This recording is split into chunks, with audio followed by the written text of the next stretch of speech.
सर्वलोकशरण्या श्रीशेषात्रिशिखरप्रभो अभयं देहि गोविन्दा मह्यं दीनाय माधवा.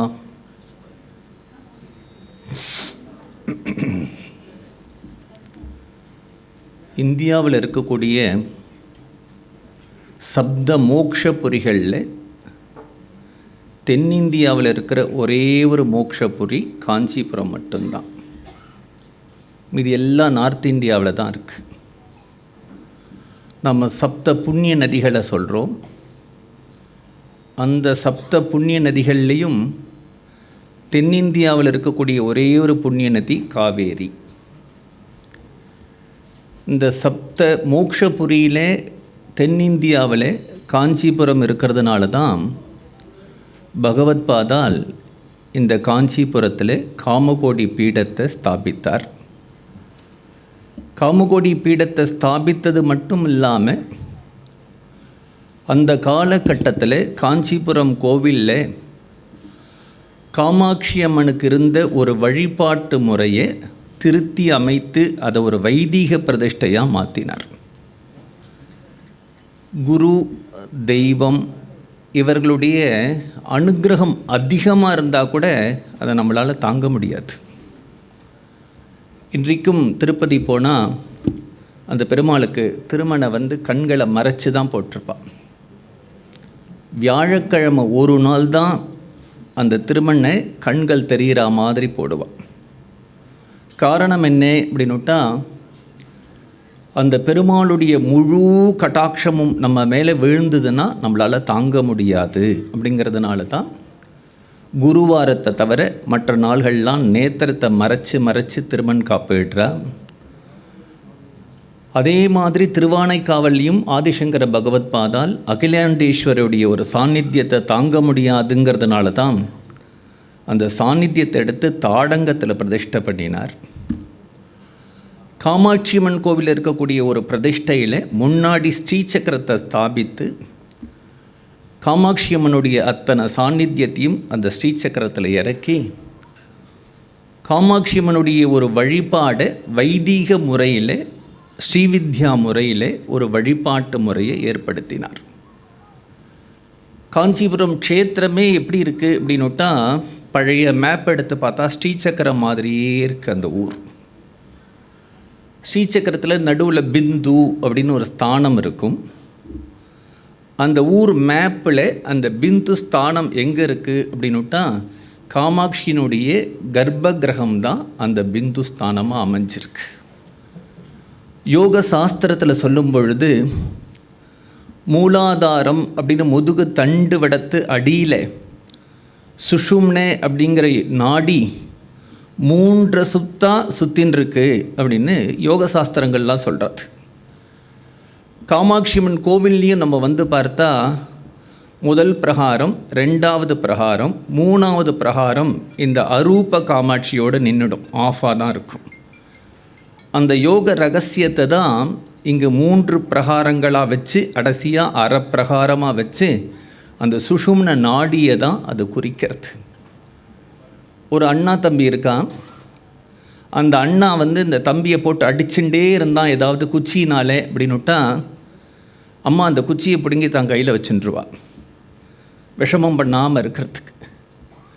மன்மதன் புஷ்ப பானங்களை ஒவ்வொரு ஜீவன் மேலேயும் ஏவி அவர்களை ஸ்ருங்கார ரசத்தில் தூண்டுறான். ஆனால் என்னுடைய பக்தாளுடைய ஹிருதயத்தில் நீ அத்தகைய ஸ்ருங்கார ரசத்தை தூண்டக்கூடாதுன்னு அம்பாள் கருணையோட அந்த புஷ்பபானத்தையும் கரும்பு வில்லையும் தான் வாங்கி கையில் வச்சுருக்கா. மன்மதனுக்கு எப்படி இக்ஷுதண்டமோ புஷ்பபானமோ அது மாதிரி காமாட்சிக்கும் இக்ஷுதண்டமும் புஷ்பபானமும் உண்டு. இந்த காஞ்சிபுரத்துக்கே நிறையா பேர் உண்டு. காமகோட்டம், காமகோட்டி, அதில் ஒரு பேர் ஜீவன் முக்திபுரம் அப்படின்னு இந்த க்ஷேத்திரத்துக்கு ஒரு பேர் உண்டு. இந்த க்ஷேத்திரத்தில் யார் வசிக்கிறார்களோ அவர்களுக்கே ஜீவன் முக்தி ஸ்திதி ஏற்படும் அப்படின்னு சாஸ்திரங்கள்லாம் சொல்கிறது. இந்த ஊரில் நிறையா தீர்த்தங்கள் இருக்குது.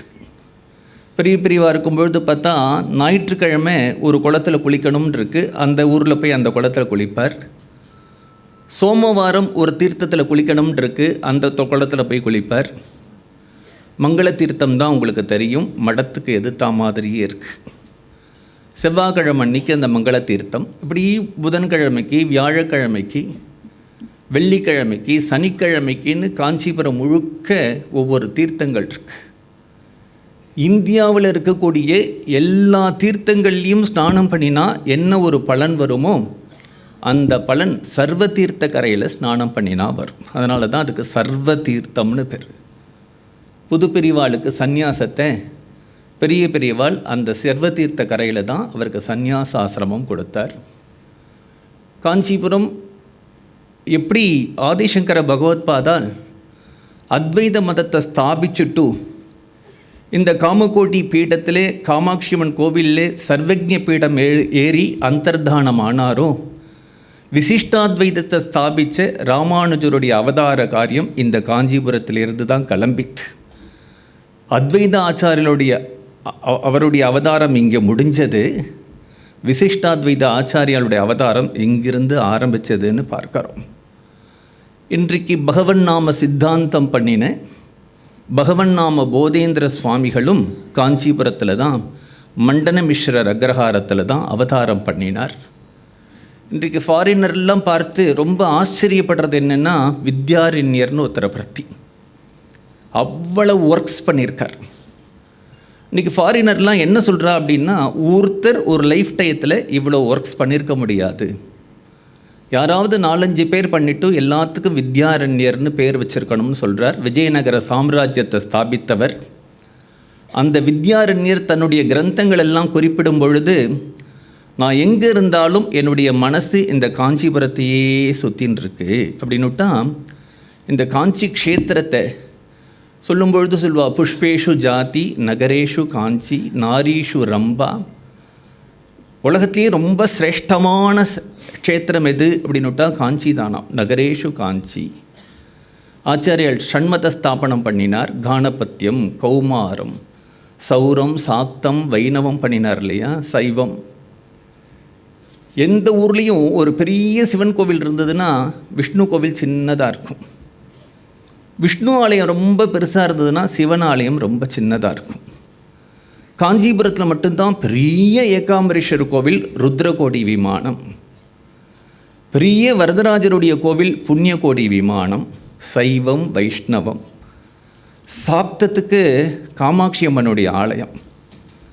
காமாட்சி அம்மன் கோவிலில் நீங்கள் தேடி தேடி தேடி பார்த்தாலும் ஒரு சிவலிங்கத்தை பார்க்க முடியாது.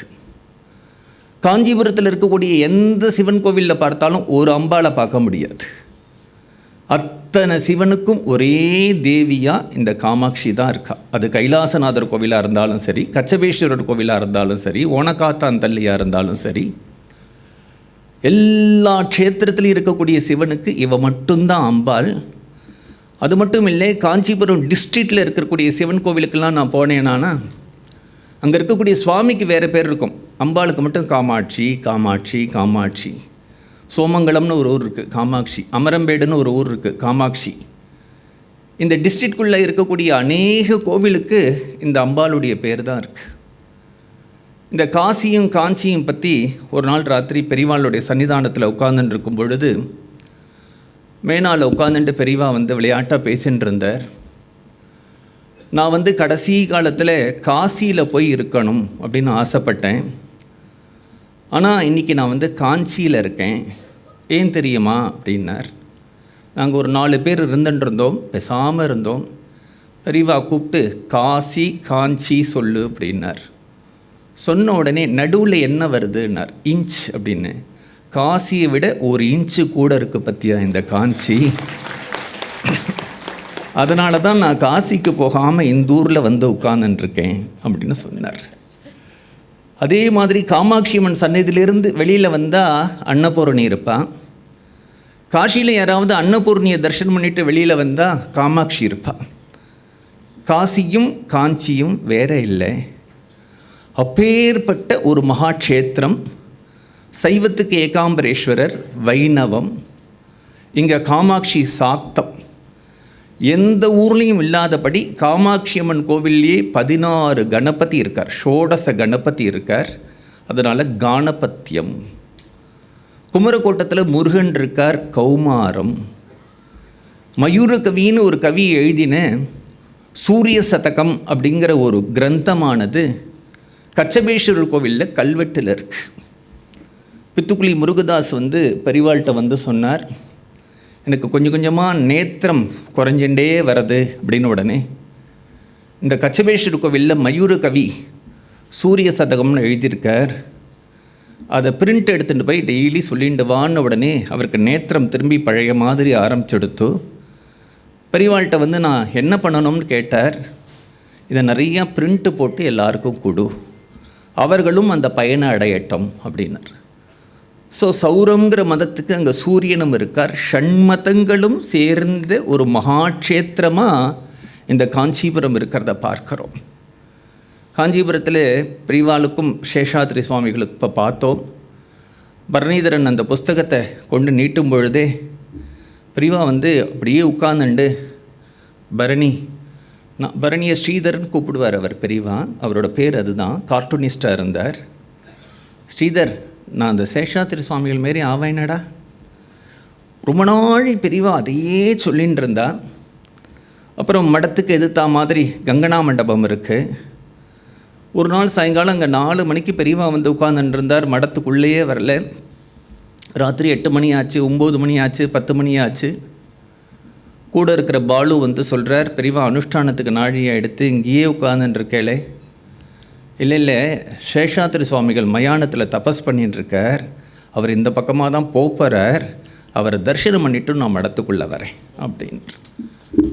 அப்படி அதனால சேஷாத்ரி சுவாமிகள் இல்லைன்னு நினைக்க வேண்டாம், இன்றைக்கும் இருந்துட்டுருக்கார்.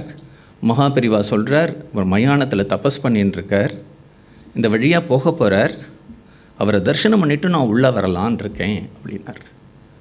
அப்படி ஒரு காஞ்சி க்ஷேத்திரம், அசாத்தியமான க்ஷேத்திரம். அதனுடைய புராணங்கள் க்ஷேத்திரங்கள்லாம் அதனுடைய பிரபாவத்தை எடுத்து பார்க்கும்பொழுது ரொம்ப ஆச்சரியமாக இருக்குது. அந்த க்ஷேத்திரத்தில் தான் இப்போ முன்னாடி நம்ம இந்த படத்தில் பார்த்தா மாதிரி காமகோடியிலே ஒரு வம்சம்னு ஏற்பட்டு அந்த ஸ்ரீவித்யா முறையில் காமாட்சியை பூஜை பண்ணுறது. அந்த காமாட்சி உட்கார்ந்துருக்கிற ஆசனத்துக்கு சித்தாசனம்னு பேர். அது பத்மாசனம் இல்லை, 2 உள்ளங்காலும் அப்படி சேர்ந்து உட்கார்ந்துருக்கிற ஒரு ஆசனம். முன்னாடி ஸ்ரீசக்கரம், இந்த பக்கம் அரூப காமாட்சி. அரூப காமாட்சிக்கு பக்கத்தில் வந்தால் வராகி சன்னதி. இப்படி காமாட்சி அம்மன் கோவில் இருக்கிறத பார்க்குறோம். இங்கே தான் சேஷாத்ரி சுவாமிகளுடைய இளமை பருவம். அவருடைய வீடு இன்றைக்கும் பெரியவா சொல்லி அதை புனருத்தாரணம் பண்ணி எல்லாருக்கும் தரிசனம் பண்ணுற மாதிரி இருக்குது. அங்கே தான் சுவாமிகள் இருந்தார். அந்த சுவாமிகள் அங்கே இருக்கும்பொழுது சேஷாத் சுவாமிகளுடைய வாழ்க்கை எப்படி இருந்தது அப்படின்னா, எப்பொழுதுமே அவர் ஏகாம்பரேஸ்வரர் கோவில் குளத்தில் இவ்வளவு ஜலம் நின்றுண்டு தபஸ் பண்ணிகிட்டே இருப்பார். என்ன மந்திரம் ஜபம் பண்ணினார்னா, நம்ம ஆவணி ஆவட்டத்தன்னைக்கு சொல்கிறோம் இல்லையா, காமோ கார்ஷித் ஜபம்னு. காமோ கார்ஷித் மன்யுர கார்ஷ் காமம் கரோதி நாகம் கரோதி காமம் கர்த்தா நாகம் கர்த்தா காமம் காரையத்தா நாகம் காரையத்தான்னு சொல்கிறோமே, அந்த மந்திரத்தை தான் 1 கோடிக்கு மேலே ஜபம் பண்ணினார். இந்த மந்திரத்தை யார் ஜபம் பண்ணுறாலோ அவளுக்கு பாப்பம் புண்ணியம் 2 விட்டு போய்டும், சந்நியாசாசிரமம் சித்திக்கும். அதை உத்தேசம் பண்ணி தான் ஏகாம்பரேஸ்வரர் கோவில் குளத்தில் நின்று ஜபம் பண்ணுவார். அந்த ஊர் மயானத்தில் போய் உட்காந்துட்டு தபஸ் பண்ணுவார். காமாட்சி அம்மன் கோவிலில் மூக்கன்னு ஒருத்தர் மூக்க பஞ்சசதின்னு 500 ஸ்லோகங்கள் எழுதியிருக்கார். பெரியவா சொல்லுவா, ஒரு ஊமை அம்பாள்கிட்ட பிரார்த்தனை பண்ணினான். அம்பாளுடைய வாக்கிலிருந்து ஒரு தாம்பூலம் விழுந்தது. அந்த மூக்கன் 500 ஸ்லோகங்கள் அம்பாள் மேலே பண்ணிட்டான். ஆர்யா சதகம், பாதாரவிந்த சதகம். அந்த ஸ்லோகத்து மேலே சேஷாத்ரி சுவாமிகளுக்கு அப்படி ஒரு ஈடுபாடு. 500 காமாட்சியை பற்றி. அந்த காமாட்சி அம்மன் கோவிலை அவர் 1,00,000 தரம் பிரதட்சணம் பண்ணியிருப்பார், 1 கோடி தரம் பிரதட்சணம் பண்ணியிருப்பார். எப்பொழுதுமே அந்த ஸ்தோத்திரத்தை சொல்லிண்டே பெரியவாளுக்கு இதில் ரொம்ப பிடிச்சது என்னென்னா, சிவசிவ பஷ்யந்தி சமம் காமாட்சி கட்டாட்சிதா புருஷா விபினம் பவனம் மித்ரம் அமித்ரம் லோஷ்டஞ்ச யுவதி பிம்போஷ்டம்.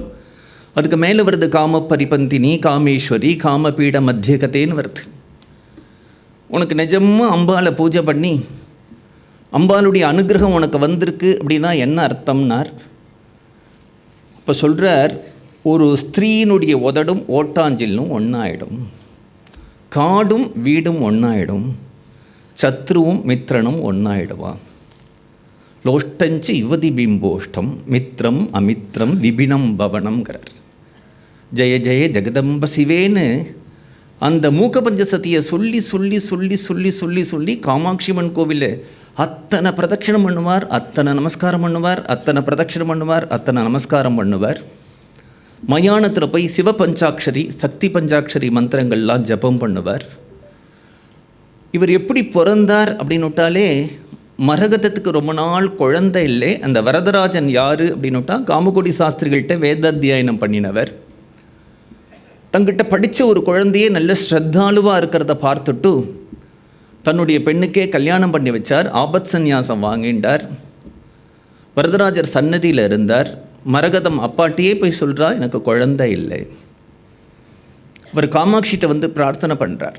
காமாட்சி என்ன சொல்கிறான்னா, நான் ஏன் அனுகிரகம் பண்ணணும், நீயே பண்ணேன், என்ன பண்ணுறது, கொஞ்சோண்டு வெண்ணெய் எடுத்து கொடு.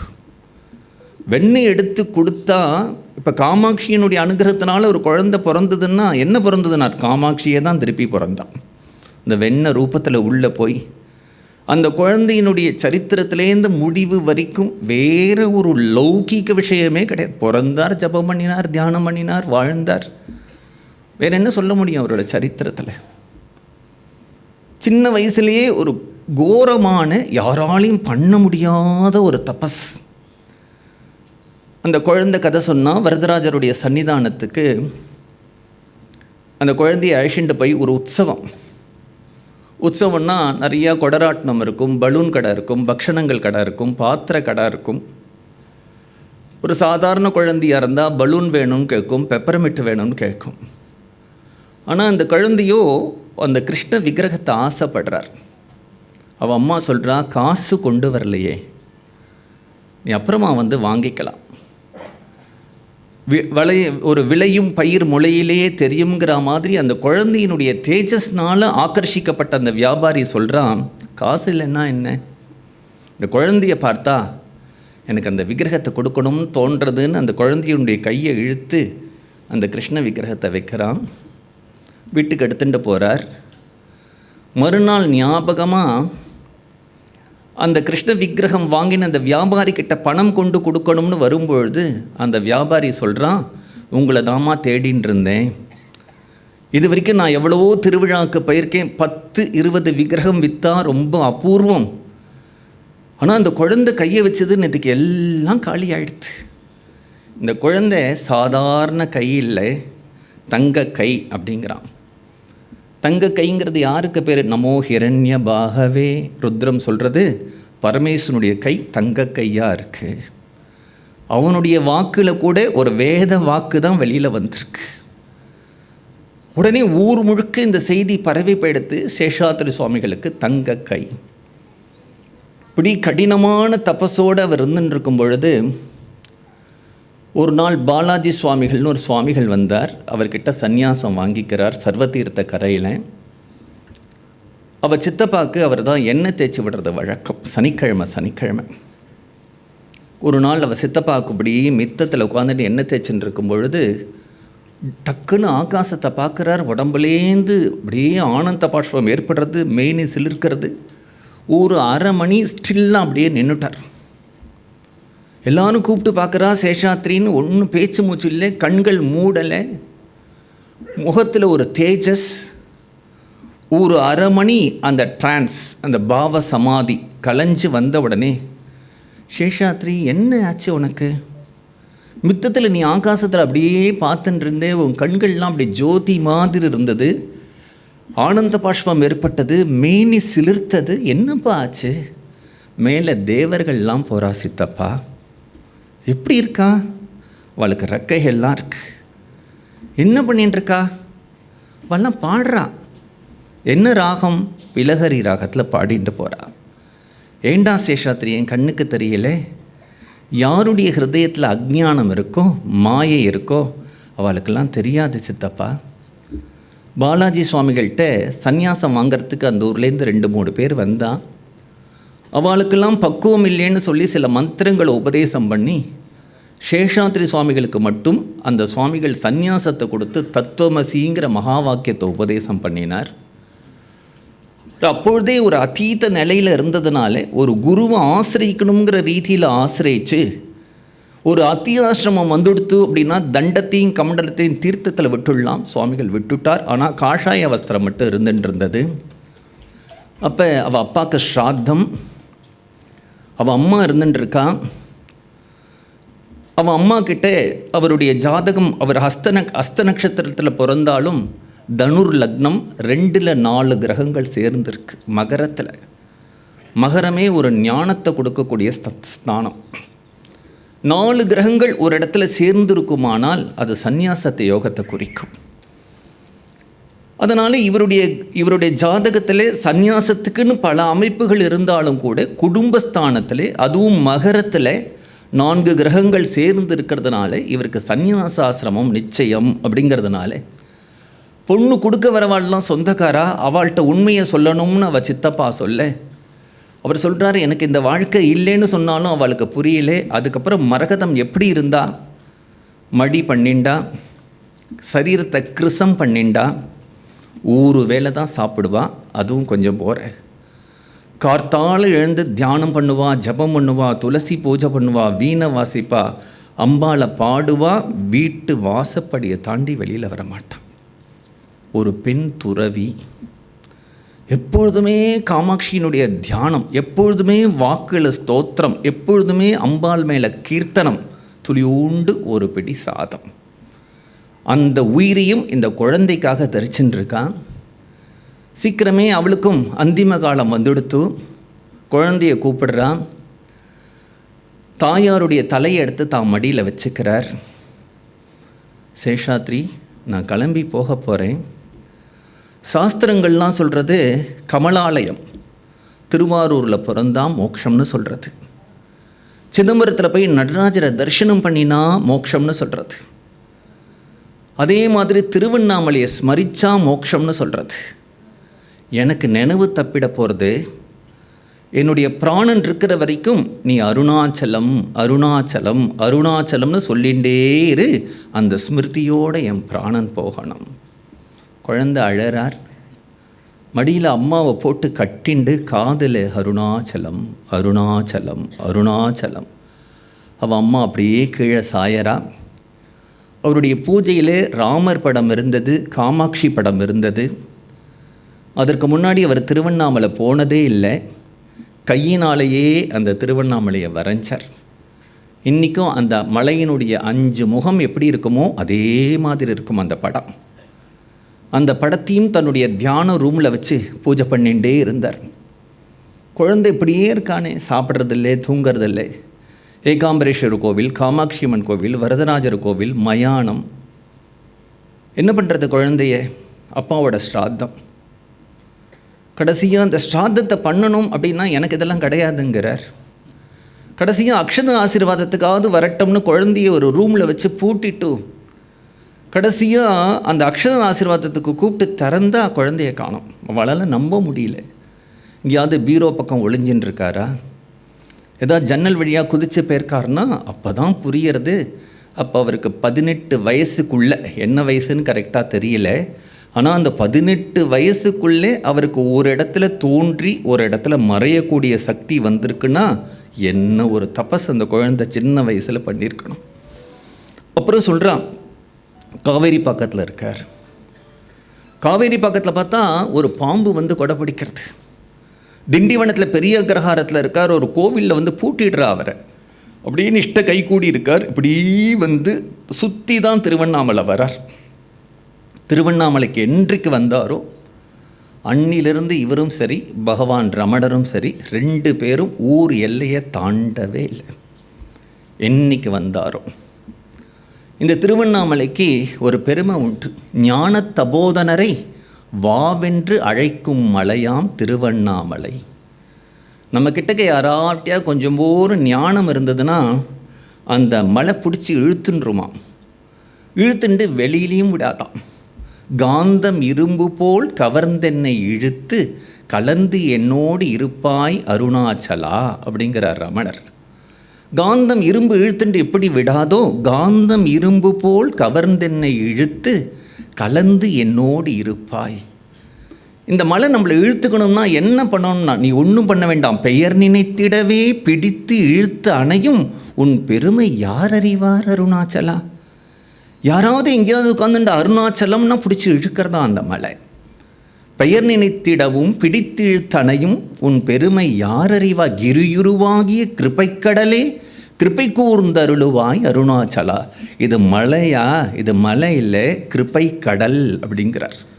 கிரியுருவாகிய கிருபைக்கடலே கிருபை கூர்ந்து அருளுவாய். நான் யார்கிட்டையும் போய் எந்த சாஸ்திரிகள்ட்டையும் வேதாந்தம் படிக்கலை, எதுவும் படிக்கலை. தானே தானே தத்துவம் அதனை தானே அருளுவாய் அருணாச்சலா. குரு 3 விதமாக தீட்சை கொடுப்பார். சிஷியனை தொடுவார், அவனுக்கு ஞான விழிப்பு ஏற்படும். அவனை பார்ப்பார், ஞான விழிப்பு ஏற்படும். அவனை நினைப்பார், ஞான விழிப்பு ஏற்படும்.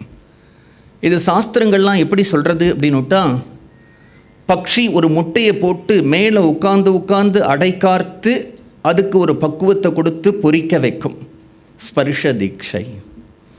மீன் முட்டையை போட்டுட்டு அப்படியே சுத்திண்டே கண்ணால் பார்க்கும், முட்டை பொரிஞ்சிடும், நயன தீட்சை. ஆமை முட்டையை கரையில் போட்டுட்டு கடலுக்குள்ளே ஓடி போயிடும், நினச்சி அந்த முட்டை வந்துடும், மானசீக தீட்சை. நோக்கியே கருதி மெய் தாக்கியே பக்குவமாக்கி என்னை நீ ஆண்டருள் அருணாச்சலா. நோக்கியே எனக்கு நயன தீட்சை கொடு, கருதியே மானச தீட்சை கொடு, மெய் தாக்கியே என் உடம்பை தொட்டு எனக்கு ஸ்பர்ஷ தீட்சை கொடு. நோக்கியே கருதி மெய் தாக்கியே பக்குவமாக்கி என்னை ஆண்டருள் அருணாச்சலா. ஸ்மரணேன முக்திங்கிறத ரமணர் சொல்கிறார். விட்டிடில் கஷ்டமாம் விட்டிடாத உயிர் உன்னை விட்டிட அருள் புரி அருணாச்சலா. உன்னை விட்டுடாமல் என் உயிரை நான் விடணும். விட்டிடில் கஷ்டமாம் விட்டிடாது உனை உயிர் விட்டிட அருள் புரி அருணாச்சலா. அந்த அக்ஷரமண மாலையில் அப்படி பாடுறார். இவெல்லாம் எப்போவோ ஒரு காலத்தில் திருவண்ணாமலைக்கு வரா. திருநாவுக்கரசரே அவர் சமண மதத்தை சேர்ந்து ஒரு ராஜா கிட்ட திருப்பாதிரி புலியூரில் மந்திரியாக இருந்த பிறகு தான் சிவபெருமானால் தடுத்து ஆட்கொள்ள படுறார். ஆனால் அவர் பாடும்பொழுதே கருவில் கிடந்த நாள் முதலாக உன் பாதமே காண்பதற்கு உருகிற்று என் உளமும் நானும் கிடர்ந்தளர்ந்தேன் திருமாலவாயா திருவற்றியூரா திருவாரூரா ஒரு பற்றிலாமையும் கண்டிரங்காய் கச்சி ஏகம் பணிங்கிறார். அவர் முதல்ல வந்ததே திருவதிகை திருப்பாதிரி புலியூரில் தான். புழுவாய் பிறக்கினும் புண்ணியா உன்னடி என்மனத்தே வழுவாதிருக்க வரந்தர வேண்டும் இவ்வையகத்தில் தொழுவார்க்கு இறங்கி இருந்து அருள் செய் பாதிரி புலியூர் செழுநீர் புனர்கங்கை செஞ்சடை மேல் வைத்த தீவண்ணனே அப்படிங்கிறார். நாமார்க்கும் கொடியெல்லோம் நமனையஞ்சோம் நரகத்தில் இடர்படோங்கிறார். இவரை நடுவில் தானே பகவான் தடுத்தாட்கொண்டான். ஆனால் இங்கே சொல்கிறார், கருவில் கிடந்த நாள் முதலாக உன் பாதமே காண்பதற்கு உருகிற்று. ரமணரையும் பகவான் அவருடைய பள்ளிக்கூட பருவத்தில் தான் தடுத்து ஆட்கொள்கிறான். அறிவரு நாள் முதலாக அருணாச்சலம் மிக பெரிதென. எனக்கு இன்னும் அறிவே வரலை, ஆனால் எனக்கு ஒரு சின்ன வயசுலேயே இந்த அருணாச்சலம் ரொம்ப பெருசுன்னு தோணிடுத்தோன்னு ஒரு பாட்டில் பாடுறார். அம்மா அதிசயம் இதன் செயல்ங்கிறார். இதை மலை நினைக்காத, அது என்ன அதிசயத்தை பண்ணுறதுனே சொல்ல முடியாது. அவர் ரமணர் அதுக்கு ஒரு பேர் வைக்கிறார், உயிர்கொள்ளி அப்படிங்கிறார். இந்த மலைக்கிட்ட யாராவது போனால் ஜீவன்கிற பேதம் போயிடுமாம் அவளுக்கு, ஜீவன் முக்தி நிலை வருமாம். ஜீவன் தானே உயிர், நான்கிற எண்ணம் அது அழிக்கக்கூடியது அப்படின்னு பேர் வைக்கிறார்.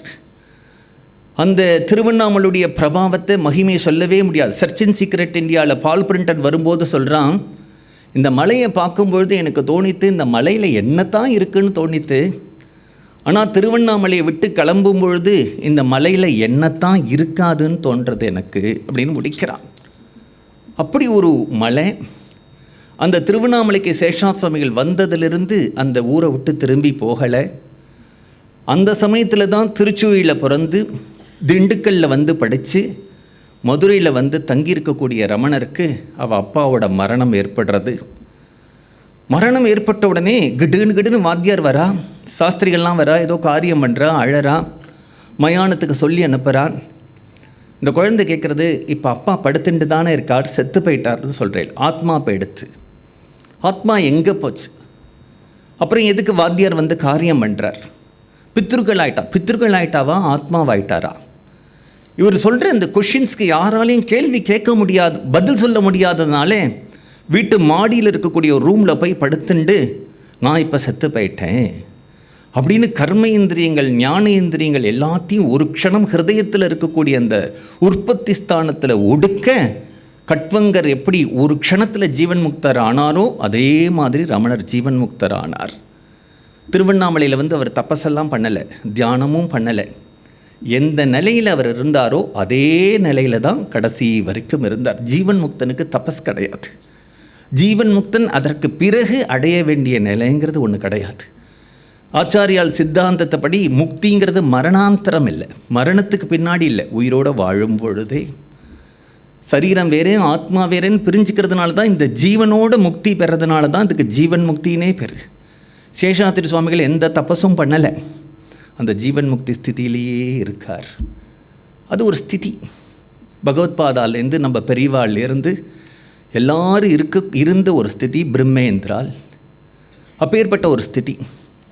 அந்த ரமணர் அப்படியே ஆற்றுல இருந்துட்டு இருக்கும் பொழுது அவருக்கு ஏதாவது எழுத உட்காந்துண்டா அவருக்கு சமாதி கை கூடிடும், படிக்க உட்காந்தா சமாதி கை கூடிடும். அவள் அண்ணாலாம் கேட்குறா, இப்படி இருக்கிறவனுக்கு படிப்பு எதுக்கு? அவருக்கும் அந்த சரின்னு தோன்றது. வீட்டில் ஒருத்தர் அருணாச்சலம்னு வந்து பேரை சொன்ன உடனே அவருக்கு ஆக்கர்ஷணம் ஏற்பட்டு அங்கேருந்து கிளம்பி வந்து திண்டிவனம் வந்து மாம்பழப்பட்டு வந்து திருக்கோவிலூர் வந்து திருவண்ணாமலைக்குள்ளே அவர் நுழையிற நாள் கோகுலாஷ்டமி அன்னைக்கு வந்து நுழையிறார். வந்த உடனே அவரோட சட்டை, அவர் போட்டுருந்த ட்ராயர் எல்லாத்தையும் கழட்டி போட்டுட்டு ஒரு சின்ன துணி எடுத்து கௌபீனம் கட்டிக்கிறார். அங்கேருந்து ஒருத்தர் வந்து தலையை மொட்டடிக்கணுமா அப்படிங்கிறார். மொட்டை அடித்து கையில் இருக்கிற பைசாவை அவர்கிட்ட கொடுத்துட்டு மீதியும் தூக்கி குளத்தில் போட்டுடுறார். ஆனால் அந்த மாதிரி சவரமணின உடனே அவருக்கு குளிக்கணுங்கிற எண்ணம் இல்லை. கோவிலுக்குள்ளே போகிறார், மழை வந்து அவரை குளிப்பாட்டி விடுறது. போகிற நேரம் கர்ப்பகிரகத்தில் குருக்கள் இல்லை. நேராக அந்த அருணாச்சலேஸ்வரை போய் ஆலிங்கனம் பண்ணிட்டு, அப்பா உன் உத்தரவுப்படி நான் கிளம்பி வந்துட்டேன் அப்படிங்கிறார். அந்த அருணாச்சலேஸ்வரர் என்ன ஆச்சு அப்படின்னா, ரமணர் கட்டிக்கும்போது அவருக்கு உயிர் வந்தது, கட்டிண்ட ரமணரை சிலை போல பண்ணிட்டார். அவர் அப்படியே வந்தார், பாதாள குகையில் உட்கார்ந்துட்டார். இன்றைக்கி ரமணரோட ஹிஸ்ட்ரியை எழுதுகிறவாளுக்கு கூட அவர் எவ்வளோ நாள் அதுக்குள்ளே இருந்தார்னு தெரியாது. பாம்பு, பூரான், ஒரே ஒட்டடை, அழுக்கு. நம்மளால் ஒரு க்ஷணம் ஃபேன் இல்லாமல் இருக்க முடியுமா? அந்த நிலையில் போய் அப்படி உட்கார்ந்தார். ஆனால் ஒன்று தெரியறது, அவர் உட்காரும்போது மொட்டை அடிச்சுட்டு இருந்தார். வெளியில் வரும்போது தலை நிறையா கேசம், இவ்வளவு தூரம் நகங்கள் வளர்ந்துருக்கு. அவருக்காக கூட வெளியில் வரணும்னு தோணலை. ஒரு நாள் சேஷாத்திரி சுவாமிகள் அந்த குகையில் அடிக்கடி போயிட்டு வரதை பார்க்கிறவா கேட்கிறா, என்ன அங்கே போகிறேள்? உள்ளே ஒரு சுவாமி உட்கார்ந்துட்டுருக்கு. உடனே 10-20 பேர் போனால் ஒரு குழந்தை தன்னை மறந்த நிலையில், நம்ம பாகவதத்தில் தான் துருவன் இருந்தான்னு சொல்கிறோமே, இன்றைக்கி பிரத்யக்ஷமாக அவரை குண்டு கட்டாக பிடிச்சி தூக்கிண்டு வரா. சதையெல்லாம் பிஞ்சிருக்கு. முதல் ஒரு நாள் அவர் பண்ணின மலமூத்திராதி விசர்ஜனங்கள்லாம் ஒரு கருப்பு கட்டையாக இருக்கு. வந்தால் அவருக்கு பிரக்னையே வரமாட்டேங்கிறது. உடம்பை வச்சு தேய்ன்னு தேய்க்கிறா, தலையை தேய்க்கிறா, உள்ளங்காலை தேய்க்கிறா. அப்படி பண்ணின அப்புறம் தான் கண்ணு கொஞ்சமாக அவருக்கு திறக்க ஆரம்பிக்கிறது. நிஷ்டையிலிருந்து அவர் அவ்வளவு சீக்கிரமாக வெளியில் கொண்டு வர முடியல. இன்னொரு அவதார புருஷர் இருந்தார், காவியகண்ட கணபதி முனின்னு பேர், பிள்ளையாருடைய அம்சம் அவர். அவருக்கு ஒரு உத்தரவு வருது, திருவண்ணாமலையில் போ, நீ அங்கே ஒரு முக்கியமான குருவை பார்க்கணும். அவருக்கு கணபதி தானே உபாசனை. அப்படியே ரமணரை பார்க்கிறார், கணபதி மாதிரியே தெரியறதவருக்கு. சுக்லாம் பரதரம், வெள்ளை வஸ்திரம், வெள்ளை கோபீனம் தானே கட்டின்னு இருக்கார். அவரை பார்த்து தன்னுடைய உபாசன தெய்வமான மகாகணபதியாவே நமஸ்காரம் பண்ணி, உங்கள் பேர் என்னன்னு கேட்கும்பொழுது திருச்சுழி வெங்கடரமணன் மண்ணில் எழுதி காமிக்கிறார். அவர் தான் முதல் அவரை ரமண மகரிஷி அப்படின்னு கூப்பிட ஆரம்பித்தார். கொஞ்ச நாள் அவள் அம்மா அங்கிருந்து வரா. அவள் அம்மா வரும்பொழுது குழந்தை நீ ஆற்றுல வேணாலும் இருந்துட்டு தபஸ் பண்ணு, தியானம் பண்ணு, நான் ஒன்றும் சொல்லலை. நீங்கள் இப்படி ஒரு ஆண்டியாட்டம் உட்கார்ந்துட்டு இருக்கும் பொழுது ஒரு அம்மா ஆற்றுல எப்படி நான் சாப்பிட முடியும்னு கேட்குறா. அப்பையும் ரமணர் பேசாமல் இருக்கார். அப்புறம் காவியகண்ட கணபதி இப்படி சொல்கிறார், அம்மாங்கிற ஸ்தானம் ரொம்ப உயர்ந்தது, நீங்கள் அம்மாவுக்கு ஏதாவது பதில் சொல்லுங்கோ. கீழே அதே மண்ணில் எழுதி காண்பிக்கிறார். ஆங்கிருந்தபடியே பிராரப்த கர்மத்தின்படி ஒருவன் ஆட்டுவிப்பதால் நடப்பதென்பது எத்தனை தடைகள் வரினும் நடந்தே தீரும். நடக்க ஒண்ணாதது எம்முயற்சிக்கினும் நடக்காது. இதுவே திண்ணம், அமைதியாயிருப்பதே நலம். இதுதான் ரமணருடைய வாயிலிருந்து வந்த முதல் உபதேசம். பின்னாடி நானார்னு ஒரு கட்டுரை எழுதி ஒருத்தருக்கு தரார். மூர்த்தி தியானம், ஜபம், பிராணாயாமம், உபாசனை இவற்றினால் மனம் அடங்குமே தவிர அழியாது. மனம் அழியாவிட்டால் ஜீவன் முக்தி நிலை சித்திக்காது. எனினும் ஏகாக்கிரப்பட்ட மனதில் ஆத்ம விசாரம் சுலபத்தில் சித்திக்கும். ரயில் வண்டியில் பயணம் செய்யும் ஒருவன் தன்னுடைய பாரங்களை எல்லாம் அதற்கான இடத்தில் வைத்துவிட்டு சுகமாக பயணம் செய்ய கற்றுக்கொள்ள வேண்டும். ரயில் வண்டியிலும் ஏறி அந்த பாரத்தை தலையில் வைத்திருப்பவன் போல் நாம் நம்முடைய சுகமைகளை எல்லாம் சுமற்றி செல்லக்கூடாது. யானையினுடைய துதிக்கை சதா அசைந்து கொண்டே இருக்கின்றது. மனதினுடைய சுபாவமும் அசைந்து கொண்டே இருக்கும். யானையினுடைய துதிக்கை ஆட்டத்தை நிறுத்த விரும்பும் பாகன் அதனிடம் ஒரு இரும்பு சங்கிலியை கொடுத்தால் அதை பிடித்து கொண்டு நிற்கின்ற பழக்கம் அதற்கு அதிகமாகும். மனதிடம் ஒரு நாமத்தையோ ஒரு ஜபத்தையோ கொடு, அதை பிடித்து கொண்டு மனம் நிற்கக்கூடிய ஒரு ஸ்திதியை அடை. இப்படியெல்லாம் அழகாக உபதேசம் பண்ணுறார். அந்த ரமணரை வெளி உலகத்துக்கு கூப்பிட்டுண்டு வந்தார். கூப்பிட்டுண்டு வந்தது மட்டும் இல்லாமல் சேஷாத்ரி சுவாமிகள் 1930 சித்தியானார். ரமணர் 1950 சித்தியானார். சேஷாத்ரி சுவாமிகள் சித்தியான பொழுது அந்த சுவாமிகளுடைய சரீரத்தை அவர்களெல்லாம் சமாதி வைப்பா இல்லையா, அன்றைக்கு ஆரம்பத்திலேருந்து முழு வரைக்கும் உட்கார்ந்துண்டு அந்த சமாதியை எப்படி வைக்கணும்னு பக்கத்தில் இருந்து சொன்னவர் ரமணர் தான். இப்படி தான் பள்ளம் வெட்டணும், இதில் இவ்வளவு விபூதி போடணும், இவ்வளவு சாம்பிராணி போடணும், இவ்வளவு வில்வம் போடணும், உப்பு போடணும், ஃபுல்லாக அது இருக்கிற வரைக்கும் பக்கத்தில் இருந்து அந்த சமாதி வைபவத்தை முடிச்சுட்டு போனார். அதே மாதிரி இந்த சேஷாத்ரி சுவாமிகள்கிட்ட வள்ளிமலை சுவாமிகள் வரார். வள்ளிமலை சுவாமிகளுக்கு அப்பா அம்மா இல்லை. திருச்செங்கோடுங்கிற முருகன் அர்த்தநாரீஸ்வரர் கோவில். அருணகிரிநாதர் பாடுறார், திருச்செங்கோட்டு வெற்பனை அப்படிங்கிறார். அந்த முருகன்கிட்ட சஷ்டி விரதம் இருக்கா, ஒரு குழந்தை பிறக்கிறது, அர்த்தநாரின்னு பேர் வைக்கிறா. மைசூர் மகாராஜாட்ட சமையல் வேலை பார்க்கிறார். வயிற்று வலி வந்துடுறது, என்ன மருந்துக்கும் சரியாகலை. நேராக என்ன பண்ணுறாருன்னா பழனிக்கு போகிறார். அங்கே ஒரு பெண் வங்கார மார்பில் அணின்னு ஒரு திருப்புகழை பாடி முருகன் சன்னிதானத்தில் ஆடின்னு இருந்த உடனே அந்த திருப்புகழ்னால் ஆக்கர்ஷிக்கப்பட்டு இவ்வளோ மாதிரி எங்கே பாடல்கள் இருக்குதுன்னு சேர்க்கிறார். இன்றைக்கி நமக்கு திருப்புகழ்னு ஒன்று கிடைக்கிறது அப்படின்னுட்டா அது வள்ளிமலை சுவாமிகள் தான் திரும்பி அதை எடுத்துன்னு வந்து கொடுத்தார். அந்த திருப்புகழையும் இன்றைக்கி அந்த பாடல்கள் தான் நம்ம பாடினா ரொம்ப கேட்கறதுக்கு இனிமையாக இருக்கும். அப்படி ஏன் இனிமையாக இருக்குது அப்படின்னா அந்த மெட்டு அமைச்சதும் வள்ளிமலை சுவாமிகள். அந்த மெட்டை எப்படி அமைச்சார் அப்படின்னா, வள்ளிமலையில் அவர் இருக்கும்பொழுது மேலே தேவர்கள்லாம் பாடிட்டு போவா இல்லையா, அதை கேட்டு கேட்டு கேட்டு கேட்டே அதுக்கு மெட்டு போட்டார். அப்போ வள்ளி சின்ன பெண் குழந்தையாக வந்து இவர் திருப்புகழ் பாடுறதெல்லாம் உட்காந்துட்டு கேட்டுருப்பா. சுவாமிகள் கேட்குறார், நீ யார் அப்படின்னு. நான் யாராக இருந்தால் உனக்கு என்ன, நீ பாடு. எதுக்கு நான் யாருன்னு கேட்குற? இல்லை, நீ வந்து உட்கார்ந்து நான் பாடினா ஹிருதயத்துலேருந்து பக்தி பொங்கி பொங்கி வரது. அப்போ நான் தான் பொங்கி அம்மன் வச்சுக்கோ. இன்றைக்கும் நங்கநல்லூரில் வள்ளிக்கு பொங்கி அம்மன்னு கோவில் இருக்குது. சாதுராம் சுவாமிகள் கட்டியிருக்கார். அந்த பொங்கிங்கிற பேரை வள்ளிமலை சுவாமிகள்கிட்ட சாக்ஷாத் வள்ளியே தன்னை பற்றி சொன்னது. இன்றைக்கும் அந்த திருப்புகளில் இருக்கக்கூடிய அமைப்புகள் அதை பிரித்தது, அதெல்லாம் ரொம்ப அழகாக இருக்கும். அதுக்கெல்லாம் காரணம் யார் அப்படின்னுட்டா வள்ளிமலை சுவாமிகள். பழனியில் வந்தாரா, வயிற்று வலி தீர்ந்து போச்சா, திருப்புகழை தேடினாரா, இப்படி வீடு வீடாக பிக்ஷை எடுத்துன்னு வரும்பொழுது ஒரு வீட்டுக்குள்ளே வரார். அப்போ ரமணரோட ஒரு படம் இருக்குது. அதை பார்த்த உடனே அவருக்கு ரமணரை பார்க்கணும்னு ஆசை வருது. திருவண்ணாமலை வரார். இப்போ ரமணர் சின்ன குழந்தை, அன்றைக்கி தான் மொட்டை அடிச்சுட்டு இருக்கார். ரமணர் கையில் எப்பொழுதுமே ஒரு குச்சி வச்சுட்டு இருப்பார். ஒரு கௌபீனம் ஸ்கந்தாசிரமத்திலேருந்து கீழே இறங்கி வரும்பொழுது மலையிலிருந்து அந்த பழனி ஆண்டவனே இறங்கி வரா மாதிரி அந்த வள்ளிமலை சுவாமிகளுக்கு தோன்றது. அந்த ஆண்டியா அப்படியே ரமணர்கிட்ட சரணாகதி பண்ணுறார். திருப்புகழை பாடும்போது ரமணருக்கு நல்ல தமிழில் நாலேஜ் உண்டு. இது இப்படி பிரித்து பாடு, அப்படி பிரித்து பாடுன்னு சொல்லுவார். திருவண்ணாமலையில் ரமணர் கிரி பிரதட்சணம் பண்ணும்போது அவரோட நிறைய பேர் கிரி பிரதட்சணம் பண்ணுவாள். இப்போ வள்ளிமலை சுவாமிகளும் கூட போவார். ரமணர் கிரி பிரதட்சணத்தை ஒரு நாளில் முடிக்க மாட்டார். ஒரு கிலோமீட்டர் போய் அங்கே ஒரு நாள் தங்கிடுவார், 2 கிலோமீட்டர் போய் அங்கே ஒரு நாள் தங்கிடுவார், அடியண்ணாமலையில் ஒரு 3-4 நாள் தங்குவார். இப்படி தான் கிரி பிரதட்சணம் போவார். அந்த அன்பர்கள்லாம் போகும்பொழுது வள்ளிமலை சுவாமிகளை திருப்புகழ் பாட சொல்கிறார். ஒரு நாள் ராத்திரி 12 மணி.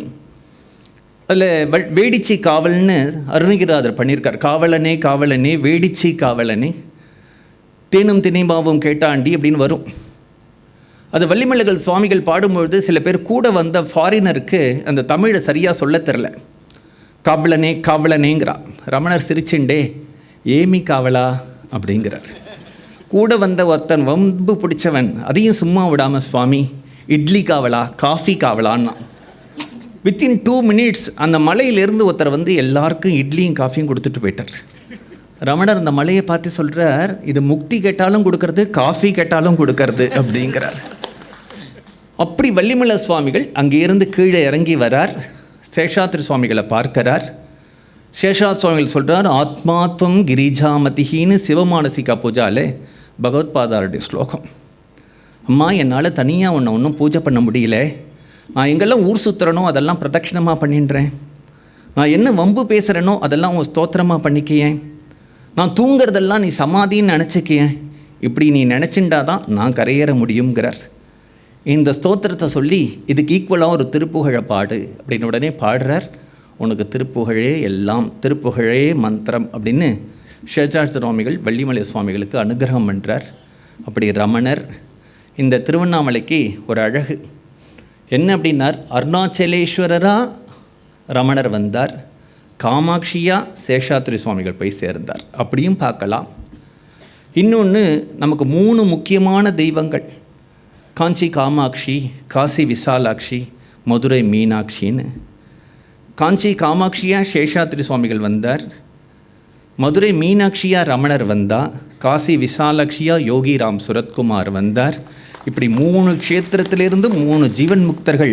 ஏன்னா அந்த ஸ்தல புராணம் சொல்கிறது, இந்த க்ஷேத்திரத்தில் எப்பொழுதுமே 5 ஜீவன் முக்தர்கள் வாழ்ந்து கொண்டே இருப்பார்கள். நம்ம கண்ணுக்கு தெரியலாம், தெரியாமல் போகலாம்.